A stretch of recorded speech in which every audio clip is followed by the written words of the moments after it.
Hi everyone, doctor જય Mehta from Mumbai.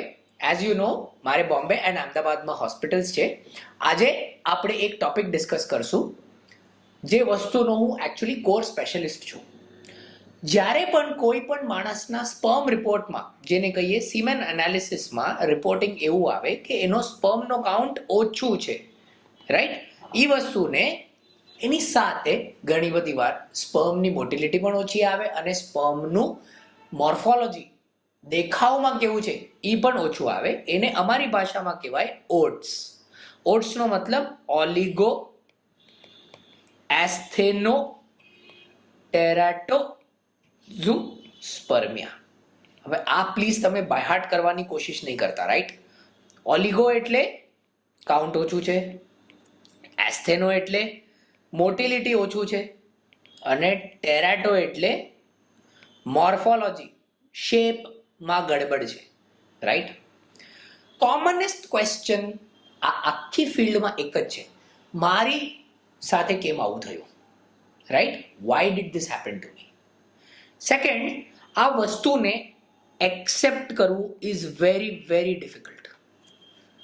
હું તમને એક સ્ટાન્ડર્ડ લેબોરેટરી જે WHO નું રિપોર્ટિંગ ફોલો કરતું હોય એમાં તમે પ્લીઝ આ નોટ ડાઉન કરજો કે અગર સ્પર્મનું count is less than 15 million પર ml, અગર motility okay is less than 40%, અને અગર નોર્મલ ફોર્મ્સ એટલે દેખાવમાં નોર્મલ સ્પર્મ લેસ દેન 4% હોય, તો આ આખા સિચ્યુએશનમાં કાંઈ ને કાંઈ ગડબડ છે, રાઈટ? આટલું તમારે એક્સેપ્ટ કરવાનું છે. હવે ફર્સ્ટ ક્વેશ્ચન, પેશન્ટ હોસ્પિટલમાં આવે એટલે પૂછે, સર મારી સાથે આ કેમ થયું, મને આનું કારણ સમજાવો. Please let me tell you, આ સમજવાની પહેલા તમે એ સમજો કે નોર્મલી સ્પર્મનું સાયકલ કઈ રીતે છે હ્યુમન બોડીમાં. સ્પર્મ ક્યાં પ્રોડ્યુસ થાય છે? ટેસ્ટિસમાં, રાઈટ? હર મેલની પાસે there is a right testis, there is a left testis, correct? ચલો આપણે આ ટેસ્ટિસને મેગ્નિફાય કરીએ. તમે જ્યારે આ ટેસ્ટિસને મેગ્નિફાય કરશો તો ટેસ્ટિસની અંદરના તમે જોશો કે testis is divided into multiple small compartments. આ કમ્પાર્ટમેન્ટની અંદર છે સેમિનિફેરસ ટ્યુબ્યુલ્સ, એટલે ઈ જગ્યા જ્યાં એકચ્યુઅલ સ્પર્મનું પ્રોડક્શન થઈ રહ્યું છે. ચલો લેટ્સ મેગ્નિફાય અ સેમિનિફેરસ ટ્યુબ્યુલ. તમે આ ટ્યુબ્યુલને અગર માઇક્રોસ્કોપની નીચે સ્ટડી કરશો તો તમને ખબર પડશે કે આ જે સેમિનિફેરસ ટ્યુબ્યુલ્સ છે એમાં બહુ બધા અલગ અલગ સ્ટેપ્સ છે જેમાં સ્પર્મ બને અને પછી ફાઇનલ મેચ્યોર સ્પર્મ બને, રાઈટ? આ આખા પ્રોસેસને reaching from this point two this point, okay, tax approximately 65 to 90 days. ઠીક છે? એટલે બહુ મોટી વિન્ડો છે, તકરીબન 3 મહિનાની વિન્ડો છે આ આખી, જેમાં એક સ્પર્મ સાયકલ કમ્પ્લીટ થાય છે. સ્પર્મ ઓછું કરવાની માટે પ્રીડોમિનન્ટલી 2 કોઝિસ છે. એક કે તમને ટેસ્ટિસમાં જ કાંઈક પ્રોબ્લેમ છે, રાઈટ? એમ પકડીને ચાલો કે ટેસ્ટિસ એક ફેક્ટરી છે. અગર તમારી ફેક્ટરી જ બંધ છે તો તમારામાં સ્પર્મ નહીં બને, સિમ્પલ, રાઈટ? અગર તમારી ફેક્ટરીમાં જ કાંઈક ડિફેક્ટ છે તો તમે કેટલી પણ મહેનત કરો, તમારું ટોટલ સ્પર્મનું જે પ્રોડક્શન છે એ ઓછું જ થવાનું છે. એને મેડિકલ ભાષામાં કહેવાય ટેસ્ટિક્યુલર કોઝ, ઓકે? એટલે testis related cause. Testis related કોઝિસની ટ્રીટમેન્ટ, દવા, થેરેપી, લાઇફસ્ટાઇલ ચેન્જીસ નથી, રાઈટ?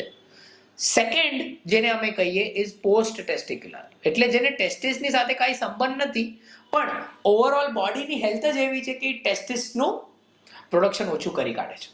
પ્રિડોમિનન્ટલી તમે અગર આપણા કન્ટ્રીમાં જુઓ તો ફર્સ્ટ કોઝ ઇઝ ઇડિયોપેથિક, એટલે હજુ પણ અમને એનો આન્સર નથી ખબર, બરાબર? પણ ટેસ્ટિસમાં કાંઈ પ્રોબ્લેમ નથી. સેકન્ડ, તમે બધાએ સાંભળ્યું હશે સ્મોકિંગ એન્ડ ડ્રિંકિંગ, ઓકે? હવે હું તમને આમાં એક એનાલોજી આપીશ. એવા કેટલા માણસો છે જે સ્મોક કરે છે જેને 2 છોકરા છે?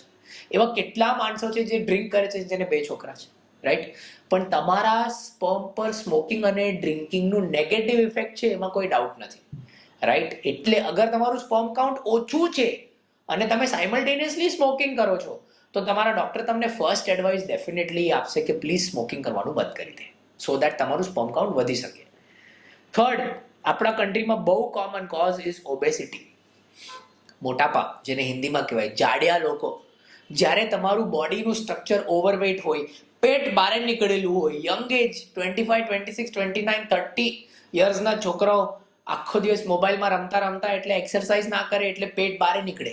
પેટ બહાર નીકળે તો એ તમારા હોર્મોન્સને નેગેટિવલી અફેક્ટ કરે, જે અલ્ટિમેટલી ટેસ્ટિસને અફેક્ટ કરે, અને એ ટેસ્ટિસને અફેક્ટ કરે એટલે એ અલ્ટિમેટલી તમારું સ્પર્મનું પ્રોડક્શન ઘટાડી દે.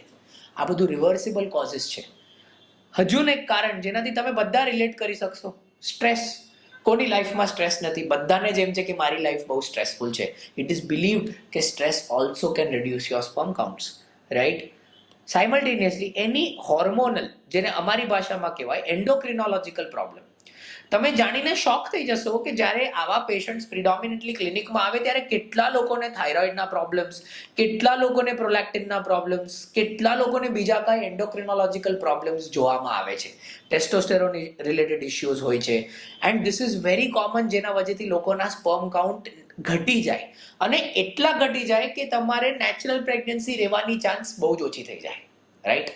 હવે આ વસ્તુ માટે simplest treatment is to change your lifestyle as long as it is a post testicular cause.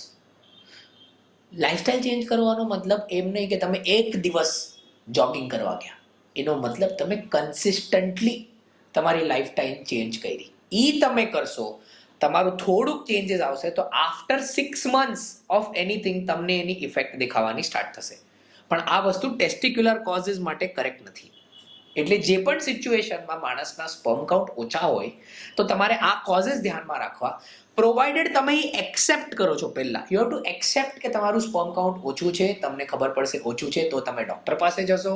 તમે ડૉક્ટર પાસે જશો તો તમે કંઈ એક્ઝામિનેશન થશે, તમારું રિપોર્ટ્સ નીકળશે, અને પછી ખબર પડવામાં આવશે કે તમારામાં એક્ઝેક્ટ કોઝ શું છે. એ એકવાર તમે ખબર પડી આવી પછી તમે એ કોઝ પર ટ્રીટમેન્ટ આપી શકશો.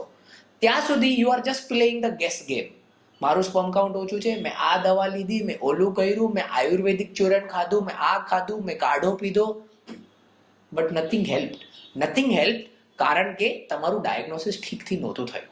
સો ensure that when you have low sperm count, go to a doctor.